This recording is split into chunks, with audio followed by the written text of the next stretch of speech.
يا أيها الذين آمنوا توبوا إلى الله توبوا إلى الله توبوا إلى الله توبة نصوحا. Dan takut yang terakhir takut ibadah. Takut yang diiringi dengan pengagungan kepada yang ditakuti. Takut yang diiringi pengagungan. Mengagungkan yang ditakuti. Itu takut ibadah. Tidak hanya sekadar takut, tapi takut beserta mengagungkan, memuliakan,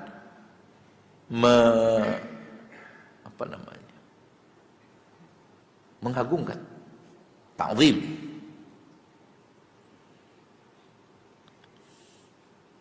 Lihat bagaimana mereka-mereka yang takut kepada sesembahan selain Allah, tidakkah dengan pengagungan? Apabila dengan pengagungan, maka dia adalah syirik.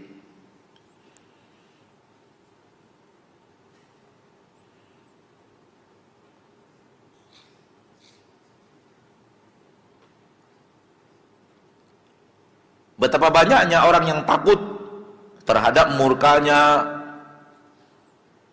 penunggu laut, dan penunggu laut itu dia agung-agungkan, lalu kemudian dia lakukan sesembahan,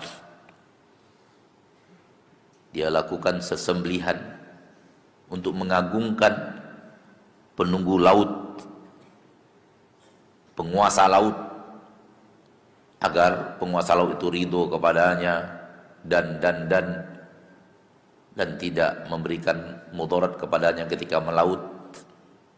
Maka ini takut yang sudah sampai kepada jenjang syirik. Tak sekedar haram, di atas haram yang paling tinggi, di atas haram yang paling tinggi. Tak ada lagi haram yang lebih tinggi daripada itu, karena takutnya sudah sampai kepada jenjang syirik.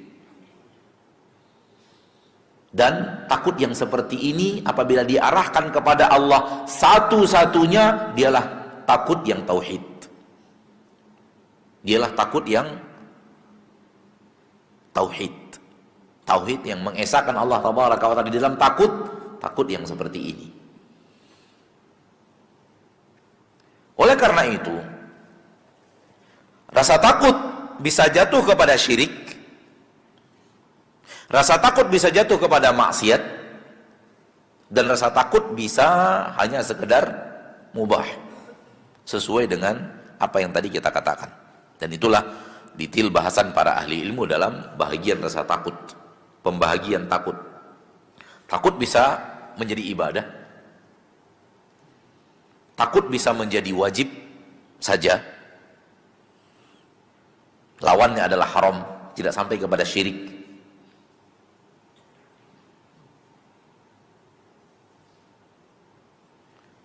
Dan takut bisa sampai kepada syirik manakala takut sudah diiringi dengan pengagungan terhadap apa yang ditakuti. Dan itulah ketakutan orang-orang Quraisy terhadap Lata dan Uzza.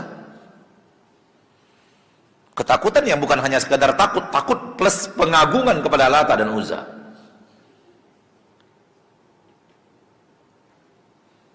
Mereka memuliakan, mengagungkan, membesarkan Lata, membesarkan Uzza, dan mereka takut kalau seandainya Uzza marah, kalau Lata marah, kalau ini marah.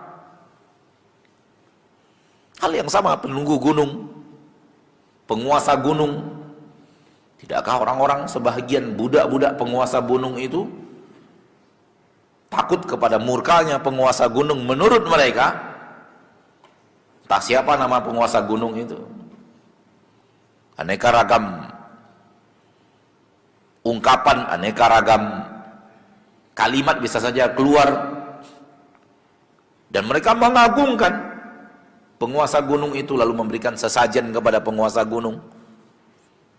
Ini syirik sudah. Dan itu dilakukan oleh manusia. Kalau sekedar dilakukan oleh manusia, kita masih tidak terlalu harus ngomong. Tapi kalau itu dilakukan oleh orang-orang yang mengatakan saya beriman kepada Allah, ini dilakukan oleh orang-orang yang bersaksi asyhadu an la ilaha illallah wa asyhadu anna muhammadar rasulullah, dan itu dilakukan oleh orang-orang yang sholat, maka kita harus berbicara. Karena kalau dilakukan oleh orang-orang yang tidak beriman kepada Allah, seperti penyembah ini, penyembah itu, penyembah ini, yang tidak bersaksi asyhadu an la ilaha illallah wa asyhadu anna muhammadar rasulullah, tidak beriman dengan adanya surga dan neraka, tidak beriman dengan adanya hari berbangkit, ya wajar-wajar saja. Mereka pada dasarnya tidak beriman kepada Allah, tidak beriman kepada hari akhir, tidak beriman kepada Nabi kita tercinta, tidak beriman kepada Al-Quran. Namun saudara-saudari kita yang sholat di masjid bersama kita, yang menghadap kiblat kita yang sama, pergi haji dan umrah ke Mekah, lalu mereka melakukan sesajen-sesajen kepada penjaga gunung, mereka memberikan sesajen-sesajen kepada penjaga laut,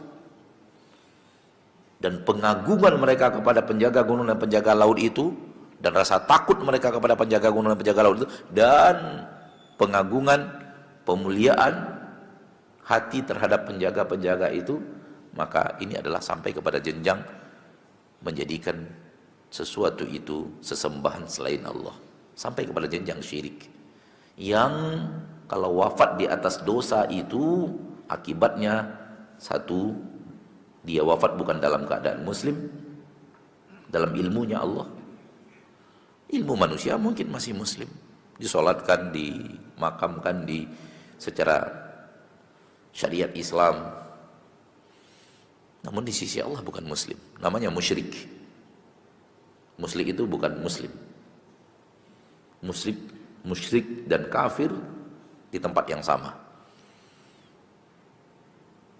Dosanya tak akan diampuni oleh Allah, seluruh amal solehnya hapus, dia tidak menghadap Allah dengan amal soleh apapun. Dan Allah haramkan untuknya surga, Allah yang mengharamkan untuknya surga. Dan kalau Allah sudah haramkan untuknya surga, tempat satu-satunya adalah neraka selama-lamanya. Oleh karena itu,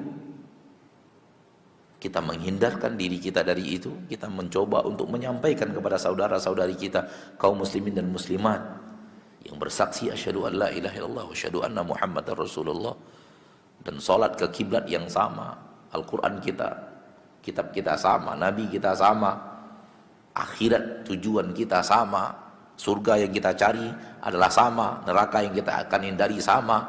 Namun Allah Tabaraka wa Ta'ala telah menjelaskan kepada kita, mungkin yang belum sampai kepada mereka atau belum jelas kepada mereka, itu syirik yang bisa membuat mereka hancur sehancur-hancurnya ketika kembali kepada Allah.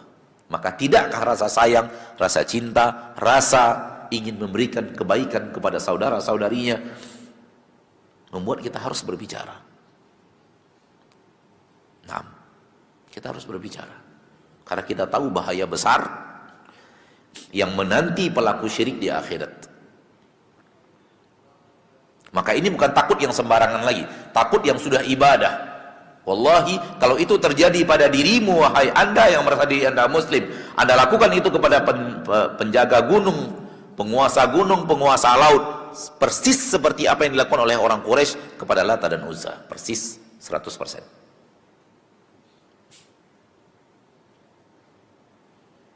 Dan sekiranya Rasul kita tercinta sallallahu alaihi wasallam hidup, Rasul akan memerangi anda sebagaimana Rasul memerangi Quraisy. Karena apa yang anda lakukan itu 100% sama.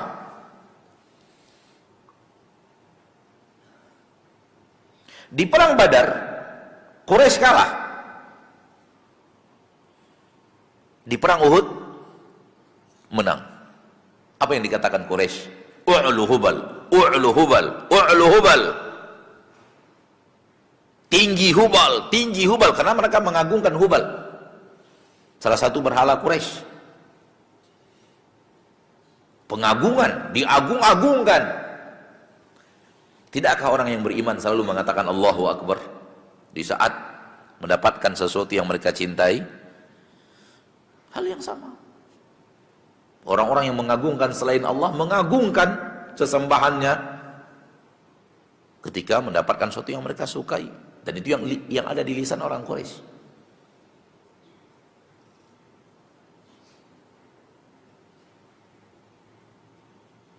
Karena apa? Karena sudah ada pengagungan plus ketakutan, sehingga lahir sesajen agar ridho orang yang ditakuti dan merahmati karena kita telah mengagungkannya. Itulah yang terjadi. Suratun tibqal asl, sebuah gambaran yang sesuai dengan aslinya yang ada di kelakuan orang Quraisy. Namun menjadi samar ketika orang Quraisy tidak sholat, tidak beriman kepada Allah, tidak beriman kepada Rasul tercinta, tidak beriman kepada surga dan neraka, tidak beriman kepada hari berbangkit, menjadi rancu dia, menjadi samar dia ketika dilakukan oleh orang yang sholat, orang yang puasa, orang yang berhaji, orang yang zakat, orang yang berjilbab, orang yang berzikir la ilaha illallah. Padahal